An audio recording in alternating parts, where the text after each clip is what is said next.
ભારતની આગામી વસ્તી ગણતરી 2027ને લઈને એક ખૂબ જ મહત્વના અપડેટ સામે આવ્યા છે।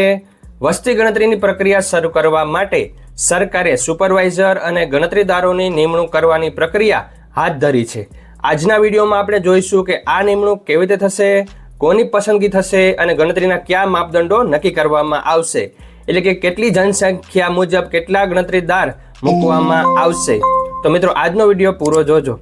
શરૂઆત કરીએ તો સરકારના નવા પરિપત્ર મુજબ 2011ની વસ્તી ગણતરીના આંકડામાં 20% વિકાસ દર ઉમેરીને નવી વસ્તીનો અંદાજ કાઢવામાં આવશે। દર 750 થી 800ની વસ્તી દીઠ એક ગણતરીદારની નિમણૂક કરવામાં આવશે, તેમજ દર 6 ગણતરીદારો પર દેખરેખ રાખવા માટે એક સુપરવાઇઝર રાખવામાં આવશે। આ કામગીરી વસ્તી ગણતરી અધિનિયમ 1990 હેઠળ કરવામાં આવી રહી છે। હવે જોઈએ કોની નિમણૂક થશે।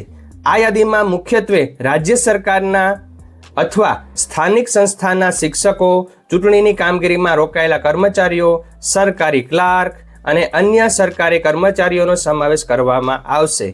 ખાસ વાત એ છે કે 10% વધારાનો સ્ટાફ અનામત રાખવામાં આવશે, જેથી કોઈ કર્મચારી ગેરહાજર રહે તો કામગીરી અટકે નહીં। આ ઉપરાંત જો કોઈ આઉટગ્રોથ વિસ્તાર કે જંગલ વિસ્તાર આવતો હોય તો ત્યાં પણ 2011ના આધારે સ્ટાફ ફાળવવામાં આવશે।